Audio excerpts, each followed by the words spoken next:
ओम श्री गणेशाय नमः। हे माँ चामुंडा, आप आदिशक्ति, दुर्गा स्वरूपा, असुर विनाशिनी और भक्तों की रक्षक है। आपकी कृपा से भय, रोग, शत्रु और बाधाएं नष्ट होती है।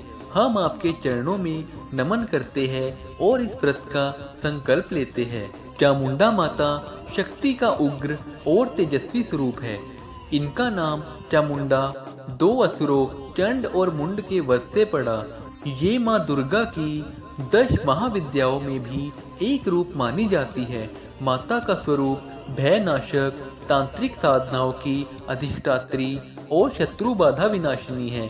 इनका प्रमुख सिद्ध पीठ चामुंडा देवी मंदिर में स्थित है, जहाँ भक्त विशेष रूप से मनोकामना पूर्ति हेतु व्रत करते हैं।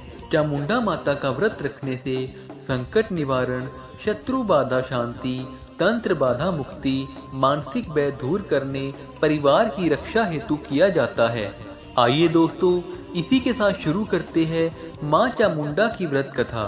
बहुत प्राचीन काल की बात है, जब जब धरती पर अधर्म और अत्याचार बढ़ता है, तब तब आदिशक्ति स्वयं किसी न किसी रूप में प्रकट होकर संतुलन स्थापित करती है। उसी आदिशक्ति का एक अत्यंत उग्र परंतु करुणामयी स्वरूप है माँ चामुंडा। यह कथा मार्कंडेय पुराण में वर्णित देवी महात्म्य से प्रेरित है, जिसमें माँ की महिमा, उनकी लीला और उनके भक्तों पर उनकी कृपा का विस्तृत वर्णन मिलता है। सृष्टि के एक कालखंड में शुंभ और निशुंभ नाम के दो अत्यंत पराक्रमी असुरों ने घोर तपस्या कर ब्रह्मा जी से वरदान प्राप्त किया। उस वरदान के प्रभाव से वे अजय हो गए। देवताओं की शक्तियां क्षीण हो गई, स्वर्ग पर असुरों का अधिकार हो गया और इंद्र, वरुण, अग्नि, वायु सहित सभी देवता अपमानित होकर इधर उधर भटकने लगे। पृथ्वी, आकाश और पाताल तक में असुरों का आतंक फैल गया। यज्ञ वेदियों पर धुआं उठना बंद हो गया, ऋषियों का तप बाधित होने लगा और धर्म का प्रकाश मानो मंद पड़ गया। जब देवताओं से अपना राज्य छिन गया और चारों ओर अधर्म छा गया, तब वे सभी मिलकर हिमालय की ओर गए और वहां आदिशक्ति का स्मरण करने लगे। उन्होंने नम्र होकर प्रार्थना की, हे जगदम्बे, हे महामाया, आप ही हमारी शरण है। जिस प्रकार पूर्व काल में आपने महिषासुर का वध कर हमें त्राण दिया था, उसी प्रकार अब भी हमारी रक्षा कीजिए। देवताओं की सामूहिक प्रार्थना से एक दिव्य तेज प्रकट हुआ। वह तेज इतना प्रखर था कि मानो हजारों सूर्य एक साथ उदित हो गए हो। उसी तेज से माँ दुर्गा का दिव्य स्वरूप प्रकट हुआ। उनका रूप अलौकिक था, अष्टभुजा, शस्त्रों से सुशोभित, सिंह पर आरूढ़, नेत्रों में तेज और मुख पर करुणा। देवताओं ने उन्हें प्रणाम किया और अपनी पीड़ा निवेदित की। उधर शुंभ और निशुंभ को जब ज्ञात हुआ कि एक अद्वितीय सौंदर्यवती देवी प्रकट हुई है, तो उनके मन में अहंकार जागा। उन्होंने अपने दूतों को भेजकर संदेश भिजवाया, हे देवी, तुम इतनी सुंदर हो कि तुम्हें हमारे महल की रानी बनना चाहिए। हमारे वैभव और शक्ति का कोई मुकाबला नहीं है। हमारे पास आओ और हमारे साथ विवाह करो। माँ ने शांत स्वर में उत्तर दिया, मैंने संकल्प किया है कि जो मुझे युद्ध में परास्त करेगा वही मेरा वरण कर सकेगा। यह सुनकर असुर क्रोधित हो उठे। उन्होंने इसे अपने अपमान के रूप में लिया और युद्ध की तैयारी करने लगे।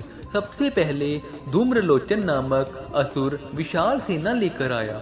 उसने देवी को देखकर गर्जना की और उन्हें पकड़ने का प्रयास किया। देवी ने मात्र एक हुंकार भरी और धूम्रलोचन उसी क्षण भस्म हो गया। उसकी सेना तितर बितर हो गई। यह समाचार शुंभ निशुंभ तक पहुंचा तो उनका क्रोध और बढ़ गया। तब उन्होंने चंड और मुंड नामक दो भयंकर असुरों को विशाल सेना के साथ भेजा। वे दोनों अत्यंत निर्दयी और क्रूर थे। उन्होंने आकर देवी को चारों ओर से घेर लिया। युद्ध आरंभ हुआ। देवी के सिंह ने अनेक असुरों को अपने नखों और दांतों से मार डाला। देवी के बाणों से असुरों की पंक्तियां टूटने लगी। उसी समय माँ के ललाट से एक अत्यंत भयानक विकराल रूप प्रकट हुआ। वह काली के समान श्यामवर्णी बिखरे केशों वाली, त्रिनेत्री और रक्त पिपासु थी। उसके हाथों में खड्ग और पाश थे। उसने भयंकर अट्टहास किया जिससे दिशाएं कांप उठी। यह थी मां चामुंडा। उन्होंने युद्ध भूमि में प्रवेश करते ही असुरों का संहार आरंभ कर दिया। चंड ने उन पर प्रहार किया, परंतु मां ने अपने खड्ग से उसका मस्तक धड़ से अलग कर दिया। मुंड ने क्रोध में आकर आक्रमण किया, परंतु वह भी अधिक देर तक टिक ना सका। मां ने उसका भी सिर काट लिया। दोनों असुरों के सिर लेकर वह आदि शक्ति के समक्ष उपस्थित हुई और बोली, चंड और मुंड का वध हो चुका है। तब देवी ने प्रसन्न होकर कहा, हे देवी, आज से तुम चामुंडा नाम से प्रसिद्ध होगी।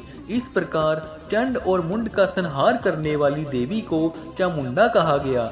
परंतु युद्ध यही समाप्त नहीं हुआ। अब रक्तबीज नामक असुर युद्ध भूमि में आया। उसका वरदान था कि उसकी देह से गिरने वाली प्रत्येक रक्त की बूंद से एक नया असुर उत्पन्न हो जाएगा। जब देवी के बाणों से उसका रक्त गिरता तो वहां सैकड़ों हजारों नए असुर उत्पन्न हो जाते। देवताओं की चिंता बढ़ने लगी। तब मां चामुंडा ने अपनी विशाल जीवा फैला दी। देवी ने रक्त बीज पर प्रहार किया और जैसे ही उसका रक्त गिरा, मां चामुंडा उसे अपनी जीवा से पीने लगी ताकि भूमि पर एक भी बूंद ना गिरे। इस प्रकार उन्होंने उसके समस्त रक्त को पी लिया और अंततः उसका वध कर दिया। युद्ध भूमि असुरों से रिक्त होने लगी। अंततः शुंभ और निशुंभ स्वयं युद्ध के लिए आए। निशुंभ पहले आगे बढ़ा। उसने अनेक शस्त्रों से देवी पर आक्रमण किया, परंतु देवी के प्रहार से वह घायल होकर गिर पड़ा और अंततः मारा गया। शुंभ ने क्रोध में कहा, हे देवी, तुम अकेली नहीं हो, अनेक देवताओं की शक्तियों के सहारे युद्ध कर रही हो। देवी मुस्कुराई और बोली, यह सारी शक्तियाँ मुझसे ही प्रकट हुई है। इतना कहकर उन्होंने अपनी सभी शक्तियों को अपने भीतर समाहित कर लिया और अकेले ही शुंभ का सामना किया। भीषण युद्ध के पश्चात उन्होंने शुंभ का भी वध कर दिया। इस प्रकार देवताओं को पुनः उनका स्थान प्राप्त हुआ। आकाश में दुंदुभियां बजने लगी, पुष्प वृष्टि होने लगी और ऋषियों ने स्तुति की। मां चामुंडा का तेज समस्त दिशाओं में फैल गया। वह भयंकर रूप में भी करुणा की मूर्ति है। जो भी भक्त सच्चे मन से उनका स्मरण करता है, उसके जीवन से भय, शत्रु, रोग और बाधाएं दूर होती है। कहते हैं कि एक बार एक निर्धन ब्राह्मण परिवार अत्यंत कष्ट में था। उसके घर में अन्न का एक दाना भी ना था। ब्राह्मण प्रतिदिन मां चामुंडा का स्मरण करता और कहता, हे माता, मैं आपकी शरण में हूँ। एक रात्रि उसे स्वप्न में मां का दर्शन हुआ। उन्होंने कहा, प्रातःकाल नदी के तट पर जाओ। ब्राह्मण ने वैसा ही किया। वहां उसे एक पात्र मिला जिसमें स्वर्ण मुद्राएं थी। उसके जीवन का कष्ट दूर हो गया। उसने उस धन का उपयोग धर्म और सेवा में किया। माँ की कृपा से उसका घर सुख समृद्धि से भर गया। इसी प्रकार एक राजा था जो अपने शत्रुओं से घिरा हुआ था। उसने युद्ध में कई बार पराजय का सामना किया। निराश होकर उसने मां चामुंडा का ध्यान किया। कुछ ही दिनों में परिस्थितियां बदली। शत्रु आपस में ही लड़ पड़े और राजा को विजय प्राप्त हुई। उसने समझ लिया कि यह सब माता की कृपा से संभव हुआ। मां चामुंडा का स्वरूप भले ही उग्र है, परंतु वह अपने भक्तों के लिए असीम करुणामयी है। वह बुराई, अहंकार और अधर्म का नाश करती है, परंतु भक्ति और श्रद्धा को सदा स्वीकार करती है। उनकी कथा हमें यह शिक्षा देती है कि जब भी जीवन में अंधकार बढ़े, जब भय और संकट चारों ओर से घेर ले, तब निराश ना होकर शक्ति का स्मरण करना चाहिए। सत्य और धर्म की अंततः विजय होती है। जो भी श्रद्धा और विश्वास के साथ मां चामुंडा की इस पावन कथा को सुनता या पढ़ता है, उसके जीवन से नकारात्मक शक्तियाँ दूर होती हैं। मन में साहस और आत्मबल जागृत होता है और देवी की अदृश्य कृपा उसके साथ रहती है। मां चामुंडा केवल संहार की देवी नहीं बल्कि संरक्षण और कल्याण की अधिष्ठात्री भी है। दोस्तों, अंत में हाथ जोड़कर मां चामुंडा से प्रार्थना करें, हे मां चामुंडा, मेरे जीवन से भय, रोग और बाधाओं को दूर करे, मुझे साहस, शक्ति और रक्षा प्रदान करे। आपकी कृपा सदा मेरे परिवार पर बनी रहे। दोस्तों, ऐसी ही और कथाओं को सुनने के लिए चैनल को सब्सक्राइब करें। जय मां चामुंडा।